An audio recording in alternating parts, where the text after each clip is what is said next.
Good morning. Good morning. Once again, it is good to see each of you here, and what a blessing it is, isn't it?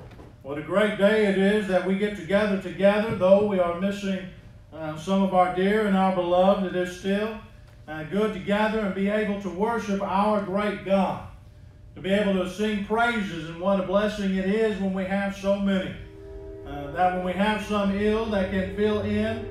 I appreciate Weston and the young man he has become, and more importantly, the young Christian that he has developed into a stand-up child of God, a Christ-like man, and he has become what we have witnessed as he has grown up, an asset to the Lord's church.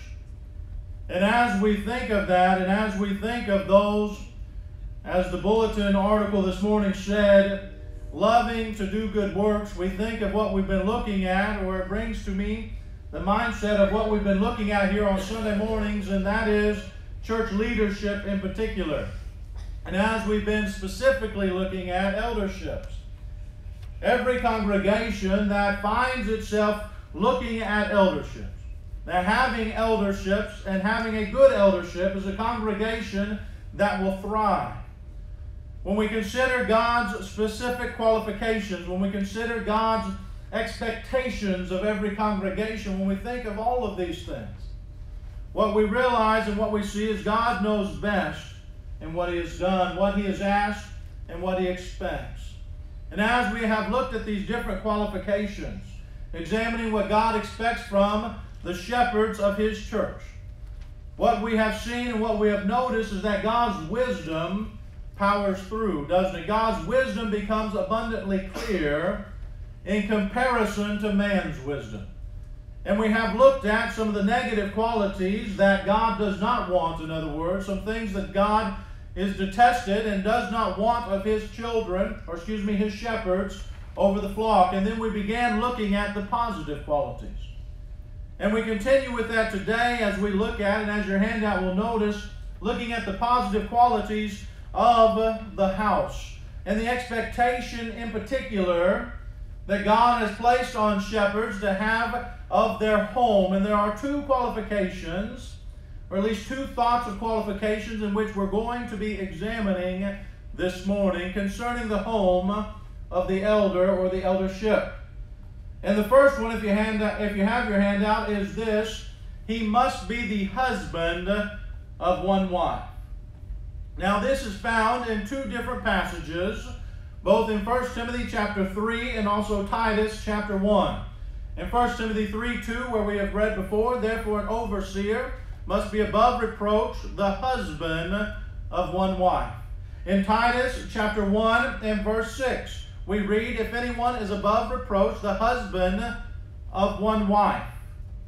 When we look at this and when we examine this, we realize that this has been, and I'm sure anyone who's been in the church for any time at all and has studied the elder qualifications at all has found that there are some disagreements concerning what does it mean, husband of one wife. And so we're going to ask that question, as we've been doing, what does this mean, especially for elders? It is only applied in Scripture to elders. The Greek phrase here, husband of wife, though we do see it in the opposite gender, if you will, where widows are to be the wife of one husband, 1 Timothy chapter 5 in verse 9. Same grammatical breakdown, just a different gender role swap, if you will. But what does it actually mean? What is the thought behind it? What is the force here behind what God is trying to say? Because as I mentioned, there's a lot of questions out there. There's a lot of thoughts being said. There's a lot of ideas and doctrines concerning what this one-woman man, as it literally translates out to be. What does it mean?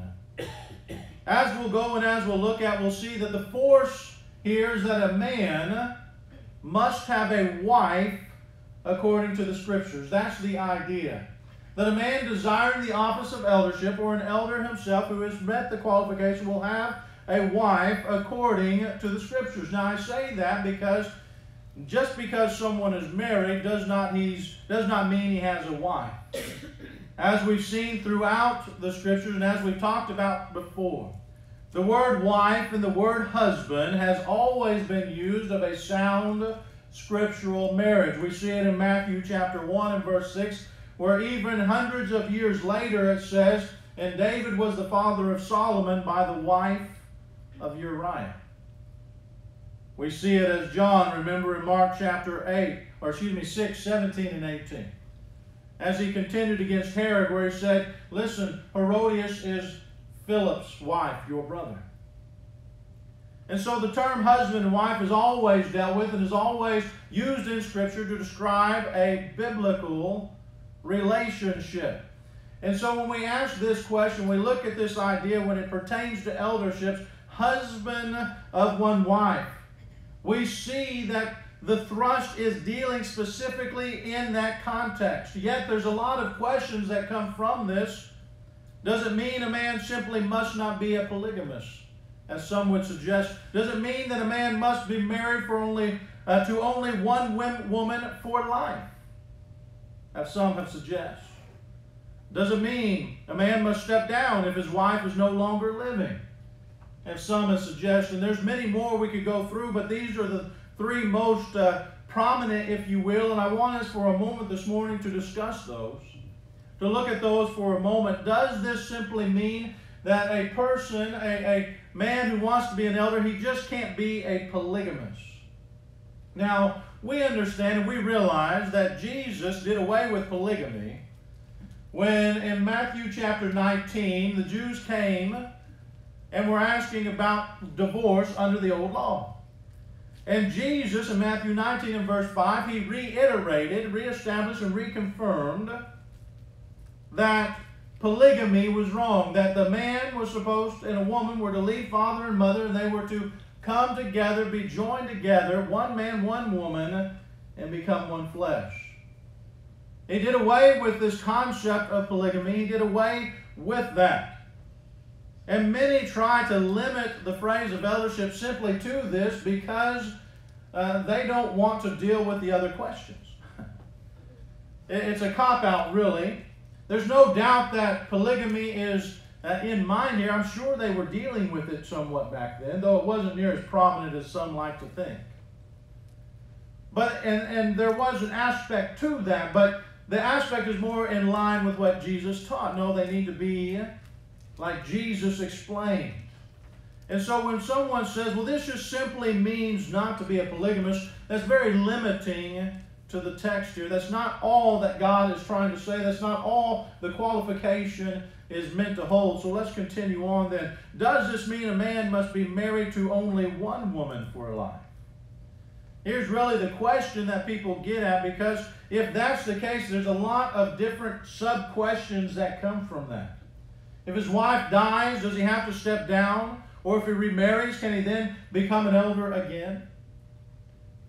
If not, then he can have multiple wives, and that's the case, and can he stay an elder after his wife dies and continue in such capacity? And so there's a lot of questions or sub-questions that come from the idea of asking, what does it mean, this one-woman man? Is there the possibility that you can be married to more than one? Now, Paul clearly teaches that an elder must be a one-woman man, as we've seen. And the Bible actually goes and demonstrates that God looks at those who are scripturally married to more than one person, not at the same time, but as we see to more than one person, such as the woman at the well, that God recognizes, notice the word husbands here, the different husbands. For you have had 5 husbands, he said to her. So God realized that she had had 5 different scriptural relationships. Now this is important when you consider the topic at hand that's under consideration. Does he or must he have only one wife for life? Because God, we see clearly, does at least acknowledge this fact that a person can be scripturally married and have to more than one time, and therefore have different husbands or different wives. On the other hand, though, from the verse previous to this, John chapter 4 and verse 17, Jesus, something that all these years I've been confused by this, Jesus clearly states something else here as well. Notice what it says in John 4, verse 17. The woman answered him after he asked about her husband, I have no husband. But notice Jesus' response. Jesus said to her, you are right in saying, I have no husband. So, though God recognizes more than one marriage, and the husbands can fit into that consideration, or the wives, as we're looking at with elders, in other words, if a man is married to a woman, and he is an elder, his wife dies, he then marries again, can be an elder again. Just because it's a second wife, he's still the one-woman man, because upon death, there's no no wife there. So does that mean a man must step down, though, after his wife dies? Well, according to the Scriptures, and as we see here, the answer is yes. If a man is married, he is a one-woman man, the husband of one wife, and then he no longer, because of death, he no longer is the husband of that, or she's no longer his wife because of death there. At that particular time, then he no longer fits the qualification. So a man desiring to be an elder must have a wife. And he must continue to have a wife as long as he is a shepherd of God's people, as long as he is a shepherd, an overseer of the house of God. But what about the second qualification that fits in with this family as we've been talking about, the positive aspects? We also read that an elder must manage his own household well. And here is where I think a lot of times we deal with the one-man woman or the husband of one wife for the most part pretty well. But what does this mean? How is this quantified in Scripture? Well, it's basically found twice in Scripture, at least in doctrine. Notice what it says in 1 Timothy chapter 3 and verse 4. One who rules his own house well, having his children in submission with all reverence. Now, Titus again deals with this same concept in Titus chapter 1 and verse 6. If a man is blameless, the husband of one wife, notice, having faithful children, not accused of dissipation or insubordination. Now, as we look at this, and as we examine this, and as we see this in the topic of managing his own house well, it all fits together. When we start talking about men that are qualified, whether they're trying to reach the eldership and working towards it, or those in it, men who are qualified are men who we can look at their home, look at the house in which they have been the leader of, and determine that it has been managed well. Now, there are two stipulations in this to ruling your house well. One is directly stated, and I want to talk about it right now, and that is children. Children play a vital role in how a man becomes an elder and becomes qualified in the idea of managing his own house well. And so let's go ahead and look at some of these as we examine this idea of children and what God expects to find in the man who has raised his or managed his house well. We see in 1 Timothy 3:4 that his children must be in submission to him. That means that they do not rule the home. They do not rule the house. It is not their way that things are done, but Dad's. Dad is in charge of what is being said here. Now, there's something important that we must understand. The Greek verb for having. He must, let's look at that again. 1 Timothy 3:4. The one who rules his own house well, having his children in submission with all reverence. I think the ESV says keeping his children in submission with all reverence. The idea here is in the present tense, meaning that is what he continues to do.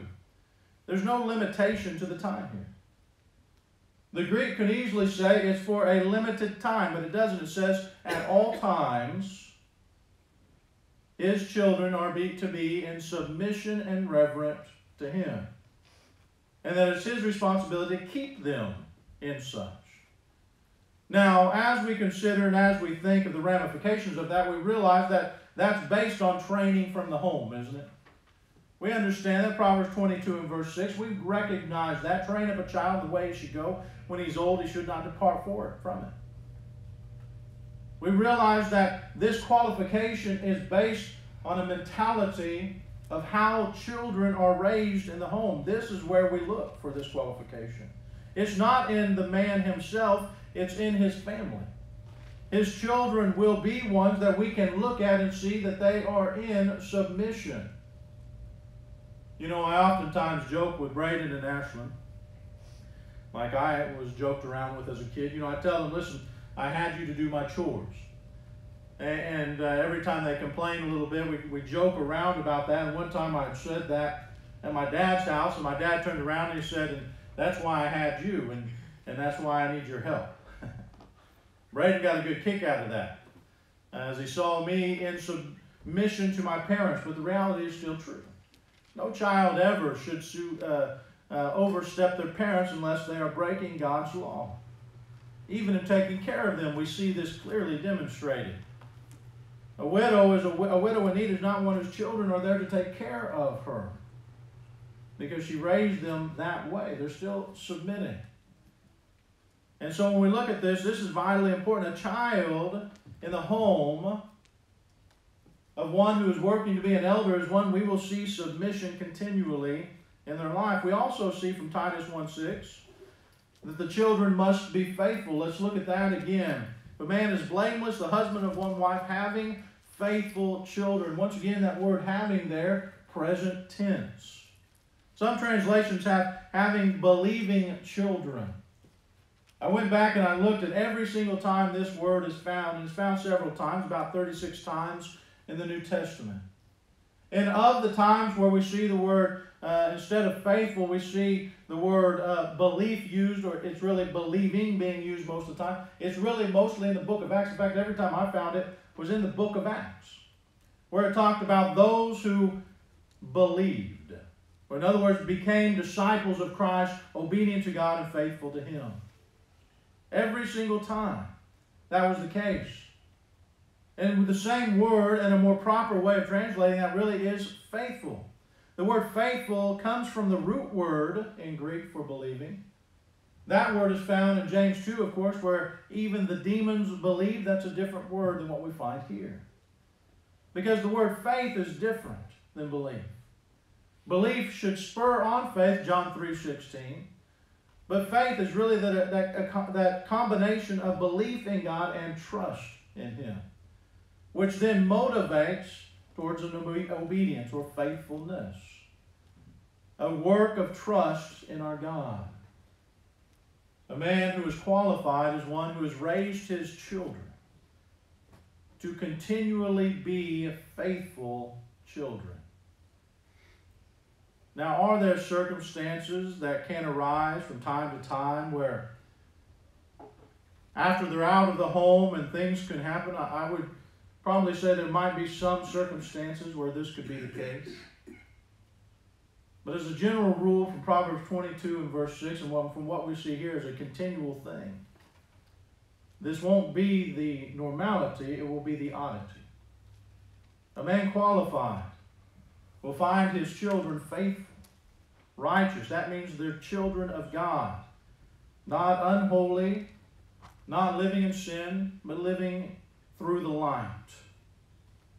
We also see that the Greek word comes, that this is in with this idea of father's responsibility, isn't it? I'm reminded what Paul said in Ephesians chapter 6 and verse 4, "Fathers, do not provoke your children to anger, but bring them up in the discipline and instruction of the Lord, and the nurture and admonition of the Lord." This is a father's responsibility. This is every father's responsibility.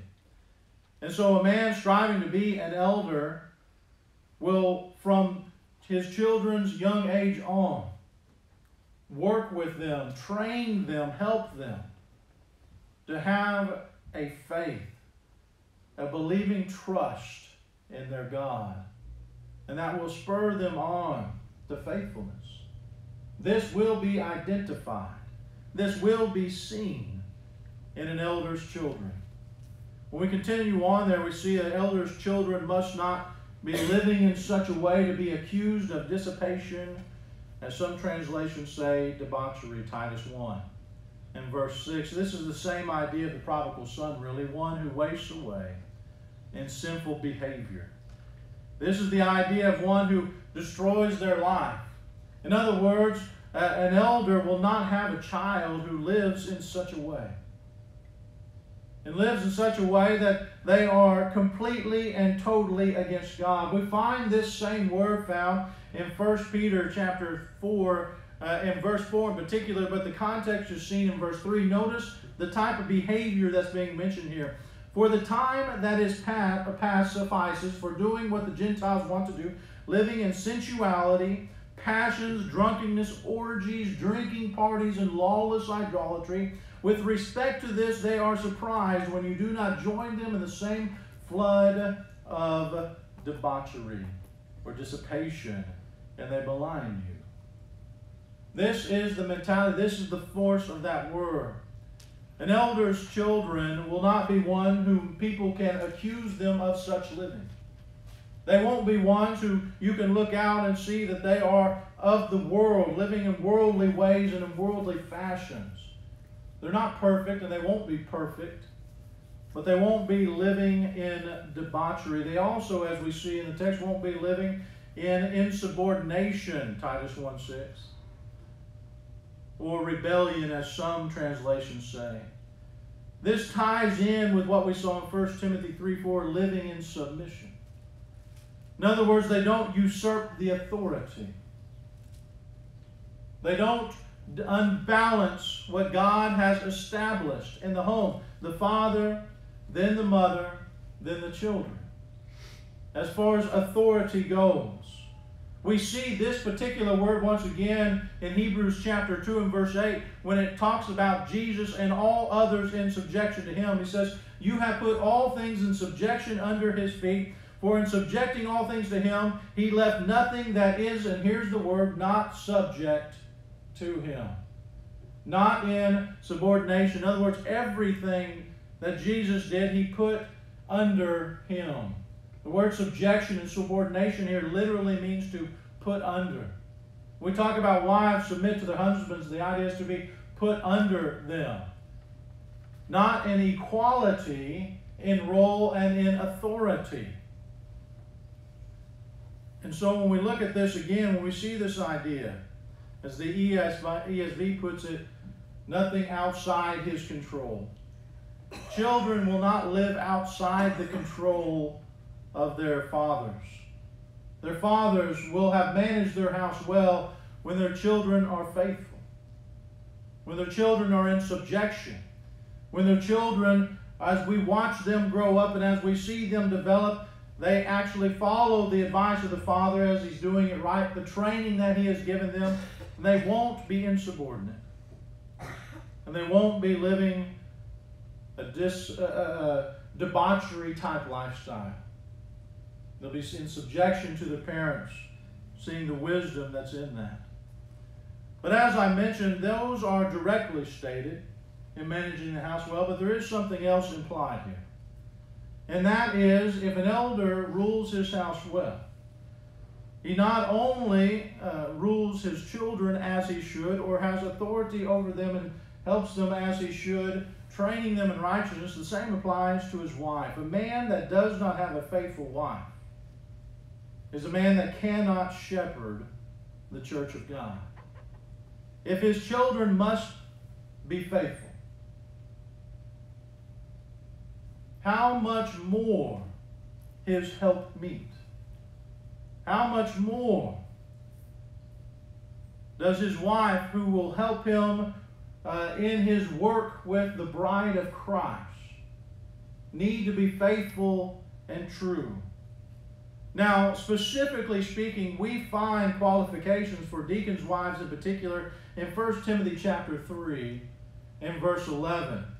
And there can be a very strong case made that these qualifications found here actually apply to the elders' wives as well. In 1 Timothy 3 and verse 11 it says, The wives likewise must be dignified, not slanderous, temperate, faithful in all things. Now first, there is nothing grammatically speaking concerning this particular verse that requires it to only be talking about deacons' wives. In fact, as we'll notice from verse 8, we see there in 1 Timothy 3:8, that the implication is that it applies to the wives of elders as well, because in 1 Timothy chapter 3 and verse 8, and where it starts talking about deacons, it says, likewise, you deacons likewise in the same manner as the elder qualifications. In other words, every single qualification the deacons were going to have, it was to be like that of the elders above them. And so when we see this commonality throughout this, we realize that this can very easily connect. The third thing we realize is that deacons are not expected to be as qualified as elders. We recognize that and we understand that.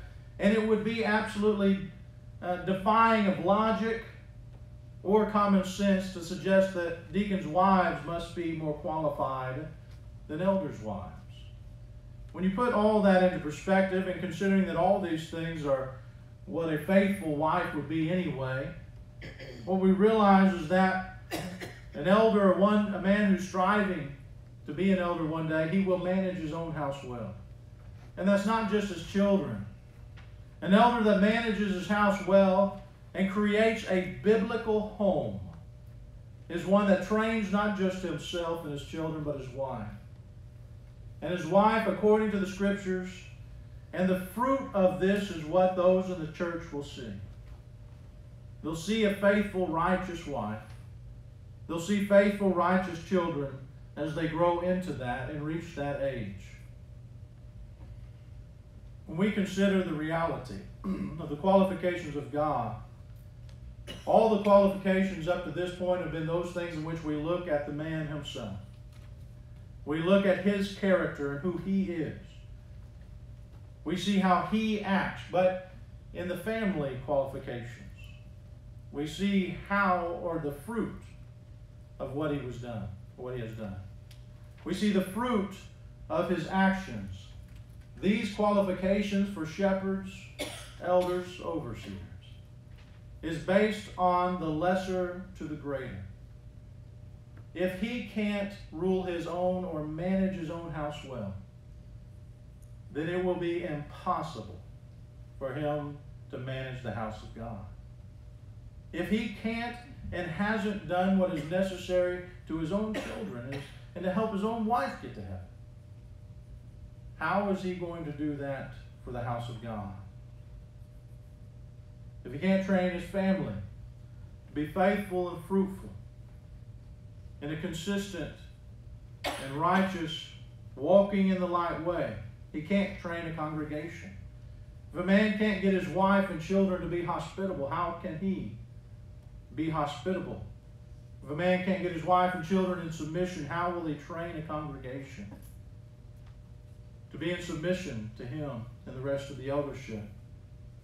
If he can't help his wife and children get to heaven, how will he help the sheep of God? The point is clear, lesser to the greater. A man who is qualified or working towards such is one that sees a great responsibility in his family and will do all he can to train his family and to help him, his wife, and children get to heaven. Not just while they're with him, but forever, until he has no more breath on this earth. Maybe it is the case this morning. There's someone here reflecting on this as you look at your own life. You know, the things of life are challenging, the things of life are difficult. Maybe you look back on your own training of children and you realize there's more you could have done. If your children are alive, I remember hearing this from a good friend of mine who found himself with cancer, a preacher. He didn't obey the gospel until he was much later in life. He was in his 50s. His wife was true and faithful to the word, but it took him a long time. And because of his unfaithfulness, his children, they didn't grow up in the church and they were unfaithful. And I remember the day he called me, having found out that he had cancer, and they told him, listen, he's not going to have much time to live, the heartache. but then the work that was involved in trying to get his children faithful to God.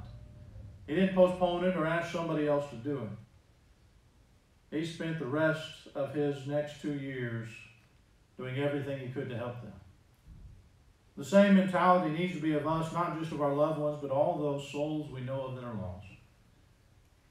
But most importantly, of our family. Let us be a people that are seeking with all our heart to help. We might not be able to. But we don't want on the day of judgment to say we didn't do enough. Or God to say, why didn't you try harder? Let it be said of each of us that in our families, both physically and spiritually, that we love each other enough to help each other get to heaven, no matter what the situation.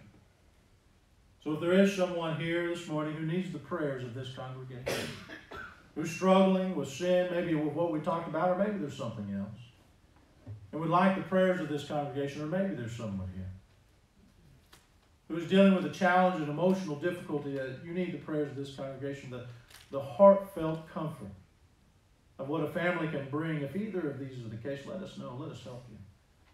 Let us be there for you by coming forward as we stand and as we sing.